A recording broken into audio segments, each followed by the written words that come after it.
Good evening. My name is Peter Robertson, and I'd like to welcome everybody to this evening's all-candidate debate forum. I am the president of the Fairview Chamber of Commerce, and we are hosting this event. And I'd like to start by introducing the candidates. And Lenny is going to be the MC for this evening. He's the past president of the chamber. First, we have Rhonda Clark Gauthier. I knew I was going to get that wrong. You can clap if you like.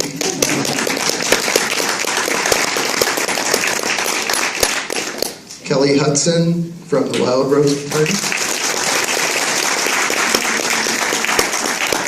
And Marg McCuaig-Boyd from Alberta.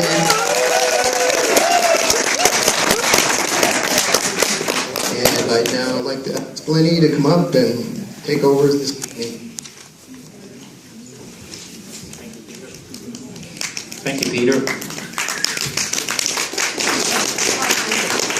The rules tonight, they're quite simple.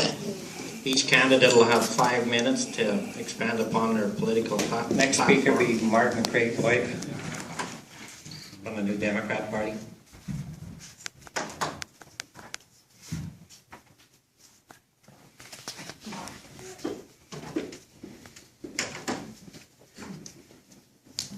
Good evening. I'm pleased to be running as the NDP candidate for Dunvegan Central Peace Notley. This election campaign is really a job interview. Each candidate will tell you what values, skills, and experience we bring to the position, why we've chosen to run, and how we are going to represent you to the best of our abilities. Each of us represents a political party with a particular platform and philosophy. That is our task. Your task is to critically evaluate what we tell you, watch our actions during this election, and watch our party leaders to decide who will best represent you. On May 5th, it is up to you to make the choice to hire one of us as your MLA for Dunvegan Central Peace Notley.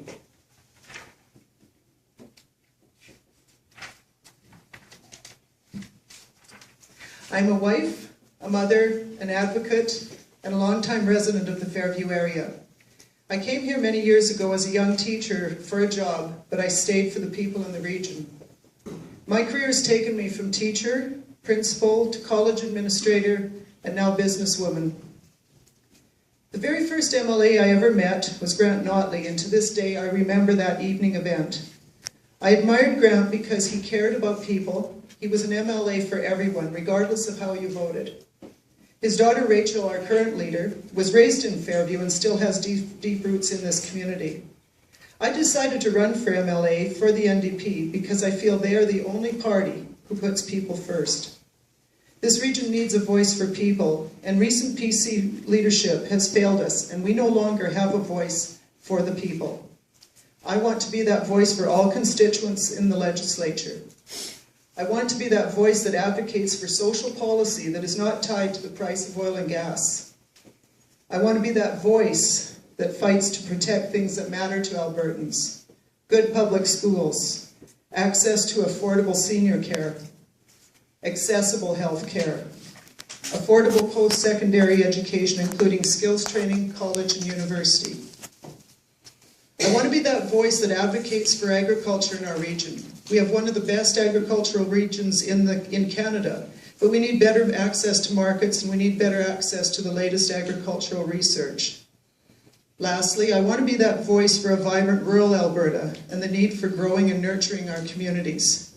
We need communities that are attractive to old and young alike to move into.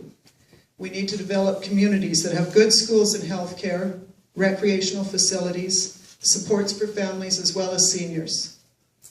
The PC government, after 44 years, has ceased to represent all Albertans. Prentice's priorities of deep cuts to health care, education, and post-secondary, while not increasing corporate taxes, does not represent regular Albertans. In years of high oil prices, resources were squandered. And now with low prices, budgets are being balanced on the backs of everyday Albertans, but not corporations. Albertans are being asked to pay with no more promise of better. One recent casualty of the apprentice cuts here in Fairview has been the transvocational program, a program that works with vulnerable young adults. Premier Prentice promised in his budget he would protect the rights and programs of the vulnerable, yet his Advanced Education Ministry approved this cut program 2 weeks ago. Not only will 6 people lose their jobs in our community, more than 25 businesses in this community will lose this program. We should not be blamed for government mistakes, and we certainly should not be told to look in the mirror. This election is about change, about electing a government of MLAs who represent what matters to all Albertans, and about electing leadership that represents everyone. The only party who puts people first in Alberta is the New Democrats, and the only leader who puts people first is Rachel Notley. As a government, the New Democrats will focus on investment in hospital infrastructure, frontline staff, and stopping PC cuts. Investment in schools and stopping PC cuts. Support for seniors facilities and stopping a cut of $60 million from a seniors drug program. Support for rural communities and rural families. Protecting tax dollars and delivering on your priorities. This election is about change. Polls don't decide, you will decide. Cast your vote on May 5th. Cast your vote for me to be that change. Thank you. In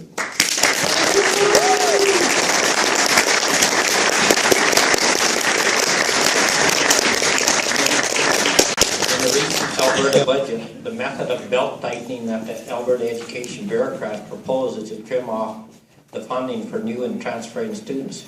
This budget states clearly that the funding amounts to school boards will be frozen at the 214, 215 student numbers. With an anticipated 12,000 new students enrolling in Alberta schools this fall, this savings amounts to about $10 million.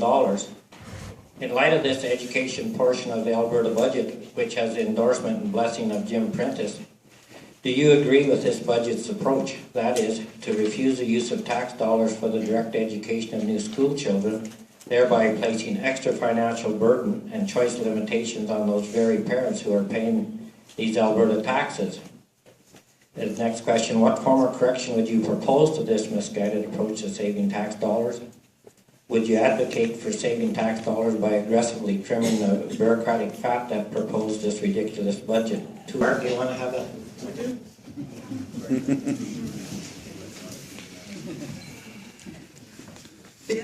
The NDP's policy for, this is kind of a funny mic, yeah, for education, both public education and post-secondary, yeah, this is a little better, ensures stable and predictable funding which matches population and inflation. So we won't be in the situation, if we stay in the current situation of the PC's suggestions, in 3 years, at 12,000 students a year, we're going to have 36,000 new students in Alberta and no new teachers. What kind of system is that? He promised in his televised address to treat public sector workers with respect, and now he's going back again on that. And that's the respect issue. I don't know that we can trust that. So to conclude, we would reverse those cuts. We wouldn't accept that budget. We would reverse them and ensure that schools are properly funded based on stable, predictable funding for the next few years and based on population and inflation. Okay, here's the next question. That's for all 3 candidates. Requirements for rail companies to ship minimum quantity of grain have recently been lifted. With excess from last year and upcoming farming season, where do you stand on this issue? You can go ahead, Ron. Thanks. I have 2 thoughts on this. First of all, it is a federal issue, so we would have to liaise with our counterparts federally. I brought this up actually in asking some of my agriculture friends what are some of the issues in this area. And when I mentioned it to our provincial body, they said, do you want us to contact Linda Duncan? She could get right on this and at least talk federally. So certainly we were ready to get on it right away. The other one is maybe we need to look in Alberta at getting more processing done in Alberta so we don't have to rely so much on shipping our grain elsewhere. What that looks like, I'm not sure, but I think it's worth investigating and have more value added in our province. And I think our party for sure would be looking at that kind of thing, because that's the direction we'd like to see. Thank you, Marg. Next question here is for all candidates. What steps will you take to reinstate the trans vote program or its equivalent for our vulnerable members of society? You might as well go ahead, Marg.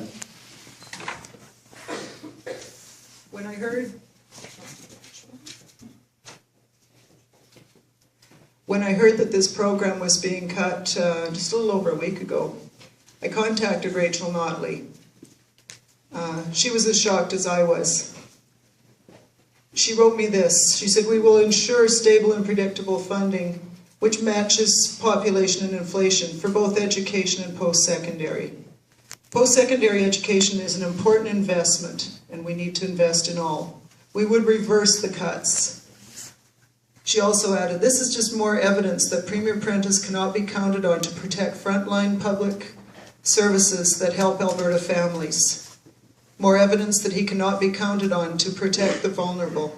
Next question is, what is your party's solution to the federal program of sending home international workers while we have a shortage of workers in Alberta? Again, the temporary foreign worker program is a federal program. So our party would be advocates to help improve the program. I think the biggest problem with it is one size doesn't fit all in our nation, and one size doesn't fit all in our province. There's certain areas where we do need those workers, and we do need to help the employers with the forms. And Kelly is right; the forms are pretty difficult to get through. The other one is, again, rightly Kelly said, the temporary foreign work, the transvocational program was providing a service in our community and other communities of training students who maybe can take some of these positions and jobs, and that's been eliminated as well. So it's like a double whammy in this community of less students in that program, and less employers are going to avail themselves, and now we have the double whammy of temporary foreign workers being sent home. So in summary, it would be an advocacy role to help smooth the lines of communication between the federal government and our Besides government. education, healthcare, and seniors, what other visions do you have for the province? Okay, part of my vision includes healthcare, seniors, that kind of thing, hospitals. My vision is to develop our rural communities, so they're places that if a young person wants to stay and work in a community, they can. Too often our students go out because they have to leave our community to go get educated, and they often don't come back. Sometimes they meet someone, or the jobs aren't here to return to. And I'd like to see somehow that we can create and be creative at looking at ways we can develop communities that young people can raise their families in, that have good schools, have good hospitals. Seniors, their grandparents can live in the same community, and we can return to that kind of lifestyle. Create value-added projects where, again, all our commodities don't go out to somewhere else to be refined, or our grain doesn't have to go halfway across Canada to get to somewhere. Maybe we can do some things here in our community. So my vision is to develop our rural communities to be places to grow our families and grow our seniors. Next question is for Marg. What will you do to support Alberta's youth in better access to post-secondary education? Did you hear that? Yeah, I'm not sure. Sorry. What will you do to support Alberta's youth in better access to post-secondary education?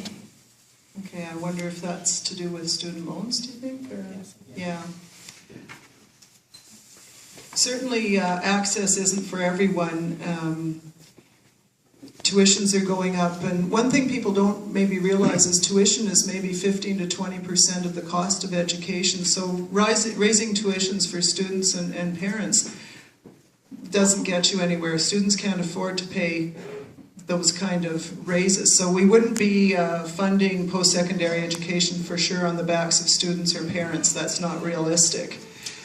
I know the student loan system is difficult. Not every program is accessible to student loans, so that's one area I would certainly look in, and how can we allow students to borrow for their education. Certainly you can't borrow if you're an apprentice. You're not allowed to borrow for student loans, so you have to go to the bank of mom and dad, or you have to go to a bank and take a line of credit.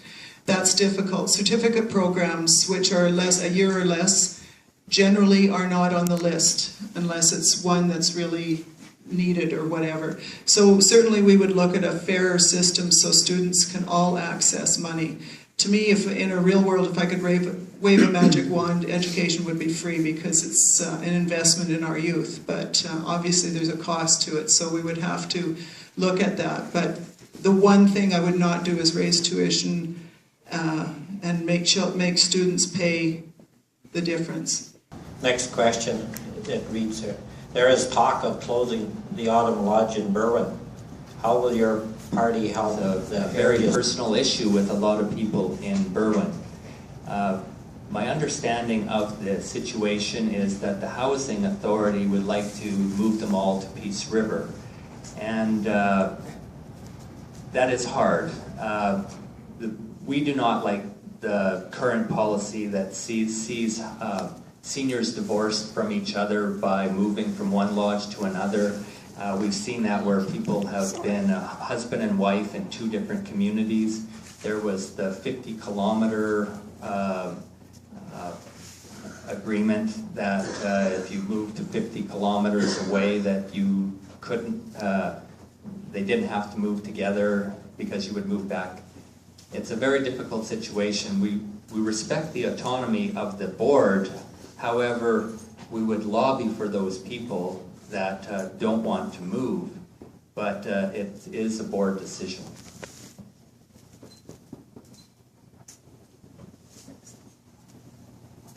I am learning more and more about the closing of the Autumn Lodge in Berwyn. I think I know most of the story, and I'm actually going on Monday to talk to folks in that area to get more of the story.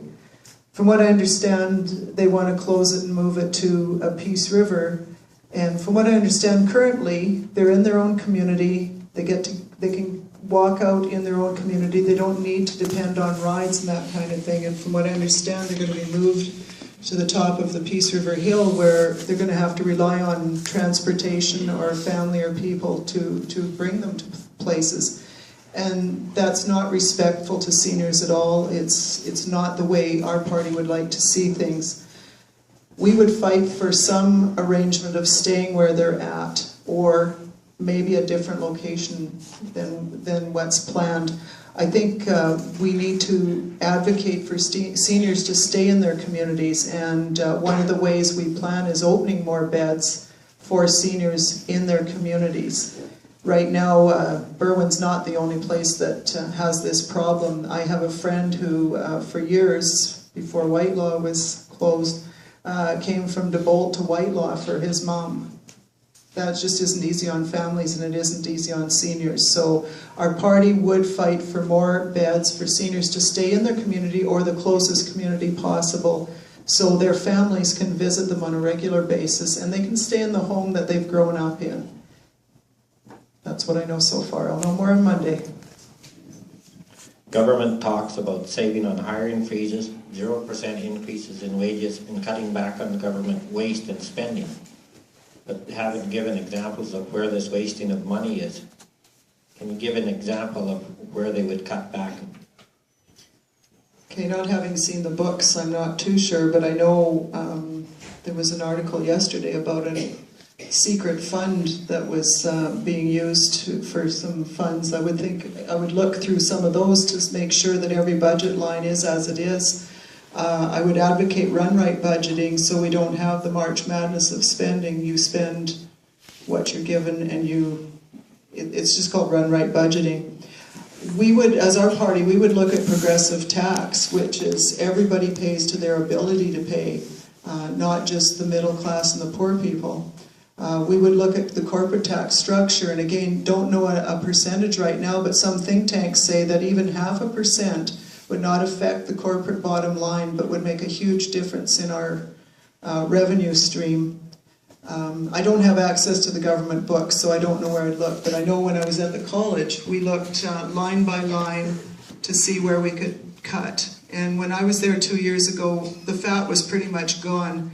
And right now, in those groups, they're looking at arms and limbs, or which child are you going to pick?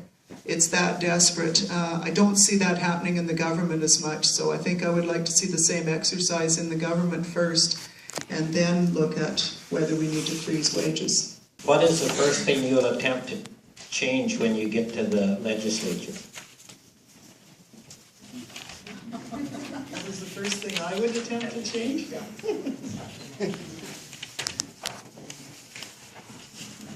Well, when the NDP becomes the government, we would defeat the budget that Premier Prentice has given us.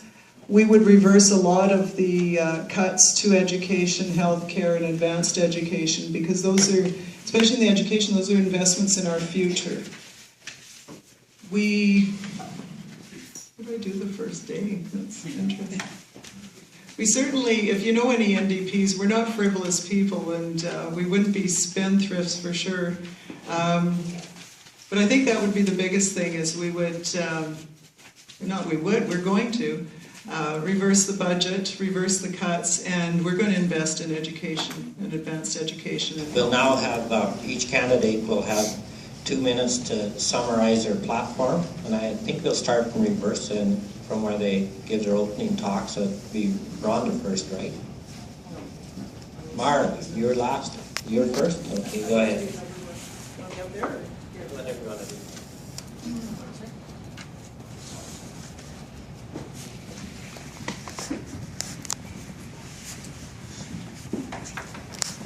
So I mentioned this election is about change, and it's about hiring the best person for the job. You have to ask yourselves, who will best represent you and your needs in this constituency? In considering who's the best candidate for MLA, you need to consider who you trust to represent you. You have a choice of 4 more years of budget cuts and corporate handouts, or you can choose for investment in education, healthcare, long-term care for seniors. Brett Notley was an MLA in this region. Rachel Notley grew up here, and I've lived in this region for close to 40 years. I can promise you that this constituency is near to Rachel's heart, and it's near and dear to mine as well. You will not be forgotten in the legislature if you vote for me. I come with a background of teaching, administration, and business. I have lots of experience in all those fields.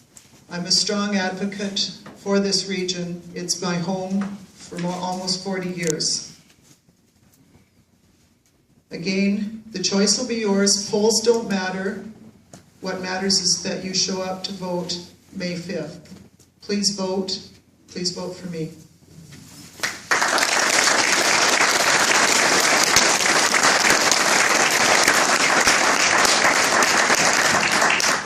Thank you, Barb.